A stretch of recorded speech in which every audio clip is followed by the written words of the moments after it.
Hey YouTube, Kira Qualia here, bringing you guys my Bermuda Triangle Prism deck profile for May 2018. Finally got around to collecting up all the support I needed for all my Bermuda Triangle decks. So starting off the first deck profile with Prisms, my favorite Bermuda deck. It's a lot of fun. I'm really happy with all the support they got in this booster set, which I guess you could call the final booster set for G format for Bermuda. So you can kind of also think of it as the last support that Prisms will probably get in this format. So let's go ahead and get started with the deck profile. So to start off, for the strides, I run 4 brand new Prism Shining Garnet. Mainly the biggest powerful stride they have to offer. You counterblast 1 and choose a face down card with the same card name as this unit from your G zone. Turn it face up. Choose an ability from your heart card with Prism in its card name, and this unit gets that ability. So you're able to copy your grade 3 abilities you strode over, which is incredible because you copy it onto a stride, which just boosts up that ability even more. And she also has an ultimate break ability. All your units with Prism in their card name get an extra critical, so if you're at 5 damage, you can just make use of more pressure with all your units, obviously, meaning that your opponent's really gonna have to risk, taking hits, since they'll be dealing out 2 damage to begin with. So a definite 4 of, and always great to go into. And I also run 2 Orient Prism Kaname. With this card, you counterblast 1, choose a face down card with the same card name as this unit from your G zone. Turn face up, choose 2 of your rear guards, return them to your hand when this unit attacks. If you have a heart with Prism in its card name, you may pay the cost. If you do, choose up to 2 cards with Prism in their card name from your hand for each face-up card in your G zone. Call them to separate rear, and then if you call 3 or more units, this unit gets an extra critical until the end of that battle. So it's kind of like the Livia for the Bermuda deck. Definite 2 of in the deck, just because you have so many options with this deck that you can have different strategies every stride you go into, and Garnet's still a very, very good stride to make use of, but it's still good to have her just for that multiple attack options that you can do. And also I run 2 Princess Labrador. This was actually the first stride for Prisms that we got. It is a +5 effect by choosing another one of her from the G zone, turning it face up, and then every time those 2 units that you target with the effect, whether they attack or boosted, you return them to your hand afterwards. So it makes up for using hand resources because it just gives them back to you at the end of the attack or boosts. So you could call perfect guards or other grade 1s or triggers, have them boost or attack, then you just bounce them back to your hand so you don't miss out guarding with them the next turn. And also 2 Prism Image Sunshine Vert. It's kind of like the next stage for Prisms. It has the limit break effect where you, after attacks, you can return it to the G zone and then ride another unit from your hand onto your Vanguard. So it wants you to make use of the break ride, obviously, but once you pay all the costs for the effect, like I said, it's basically like a break ride next stage that you're making use of. And its only limit is that it's limit break, obviously, so you can even go into it first stride if you have all the requirements made for it. And I also run 1 Perfect Performance Angie, the extra drive check bounce plus power unit for Bermudas. Can't go wrong with this in any Bermuda deck you run, so run 1 of it in this deck. And for the G guards, 2 Luxury Wave Ellie. It's probably the best G guard we have. It gets +10 for each Sentinel in your drop zone and each face-up Luxury Wave Ellie in your G zone, and then a Soul Blast GB2 effect. You can place it face down after it's put into your G zone face up, so you can reuse it, obviously. Just too good not to run. Easy shields all the way. And also 1 Nasha, 1 Leona, and 1 Sandy, just to have different backup G-Guardian options with the deck. All very good G-Guards, but like I said, if you're not going into Ellie, it's good to have other options if you can't pay the soul, or just need a smaller shield and you want to save the Ellie for bigger attacks. And moving on to the main deck, I run 1 Garnet. I like having different grade 3 options with the deck, and Garnet's just that one of you can make use of because you can search out her for her ultimate break for 3 drives. You can copy her with your Garnet stride. Just different options to run with the deck. And I also run 2 Prism Promise Labrador. She has a counterblast, 1 card with Prism in its card name to return a prism from your field to the hand. And her Limit Break effect lets you call 3 prisms from your hand to open separate rear guards. And then she gets plus 10 and a critical. So with copying this effect with Garnet Stride, it's way too good because the plus 10 crit effect, pressure with the multiple attacks as well, and additional pressure with her own critical effect as well.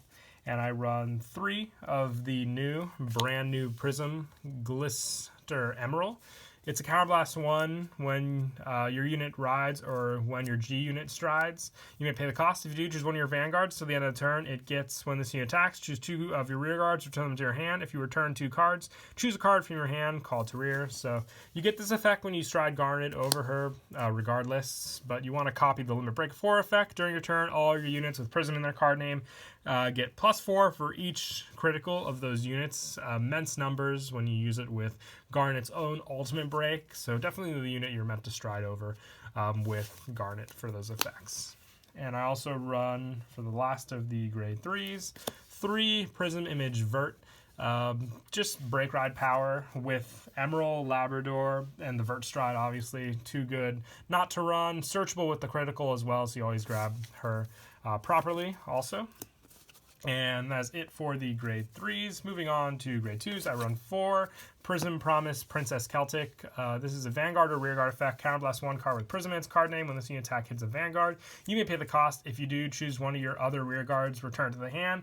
And if you return to rearguard, you draw a card. The fact that it works on Vanguard means you could ride this on your grade 2 ride and just play pressure the whole time, because if it hits, you can bounce your starter, draw a card.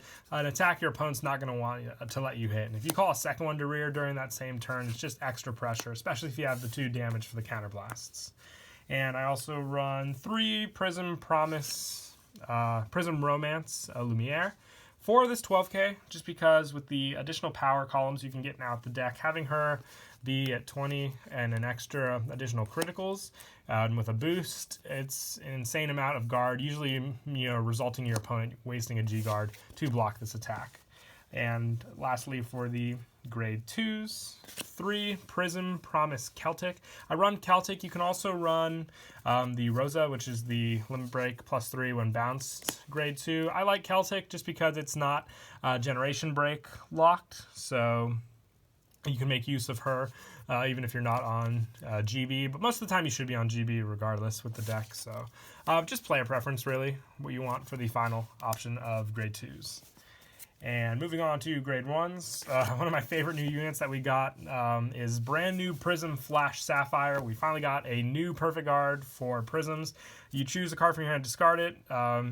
Basically, you choose one of your units with Prism in its card name. It cannot be hit. So it can guard any unit just like the old Perfect Guard, but it has to be Prism, obviously. But everything in the deck is Prism, so no worries there. But what I love is her second effect, which is from the drop zone. You bind this card face up, choose one of your Vanguard's ultimate break abilities and change it to Limit Break. So if you're ever at trouble with any of your Limit Break effects, this turns it down, the ultimate break to Limit Break, so you don't have to worry about that damage 5 anymore. Very, very helpful, especially since it's from the drop zone. You don't have to worry about wasting it from your hand, wasting a Perfect Guard to get that effect. And also I run 3 Prism Duo Loretta. Now, this can be either the stride fodder, the discard, this card for the whole cost of the stride, or Loretta, depending on what you want for this grade 1 spot. I like Loretta because then you can get Limit Break effects early game. Some people like the easier strides, but I never really found troubles, with the discard cost for strides with all the grade 3s I open up with. So I like Loretta. You can run the other card if you want. Pure preference there. And I also run 2 brand new Prism Emerald. Same option here. I like the bounce abilities, but you can also take out Loretta. Emerald, my ability. My mistake. We just went over Loretta. Emerald or Loretta for the stride fodder, but she still has that good bounce option to open up your rear guards for next turn. So I like to run 2 of her. 2 Princess Leia as well. This card works very, very well with Celtic because it makes up for your counterblast, and it also gives you the soul charge and the counter charge and the +4 effect when you return her to your hand. You can't normal call her after you do this, but you can still call her with other effects like the Emerald grade 3 or Labrador, you name it.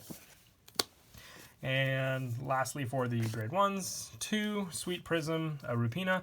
Counterblast 1, when this unit's returned to your hand from rear during the battle phase, you may pay the cost. If you do, choose one of your rear guards with Prism Man's card name, return it to your hand, and draw a card if you did. So more draw power with your bounces to make use of. Really love running her in the deck. She's definitely helpful in those situations. And moving on to the grade 0s, for your starter, I run Titus. When this unit boosts a grade 3 or greater unit with Prism Man's card name, choose one of your other rear guards, and you may return it to your hand. So if you have these 2 on the field, make the use of the bounce, you get the draw and another unit. So probably the best starter to run to make use of your putback or return abilities.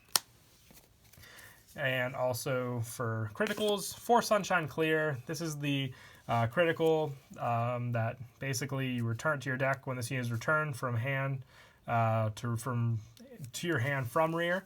You counterblast and search your deck for basically a grade 1 or greater with Vert, Rosa, or Clearance card name. So you want to search obviously for Vert. It's a grade 3 search. Definitely another reason why we run the Vert, so you can grab that search if you need be, like with Celtic, wasting 2 counterblasts, but not really a waste because you're grabbing that grade 3 you need. And also 4 Princess Miracle Canary for the last of the 8 criticals. 4 Naloom. We have a draw trigger with an effect that's not counter charge or +3 for this deck, which I think is awesome. It's a Soul Blast. When returned to your hand from rear during your battle phase, you may pay the cost. If you do, choose one of your rear guards. Until the end of the turn, it gets at the end of the battle that this unit attacked or boosted, return it to the hand. So it gives additional putback effects, which is also great just to have that option with a draw trigger. And 4 Prism Miracle Timor. It's just the Prism heal. You got to run all prisms as much as you can, especially with the triggers, just so you can make use of your special counterblasts. But yeah, that is it for the deck profile. I hope you all enjoyed the video. Once again, please don't forget to leave a like and subscribe. And until next time, Kira Qualia out.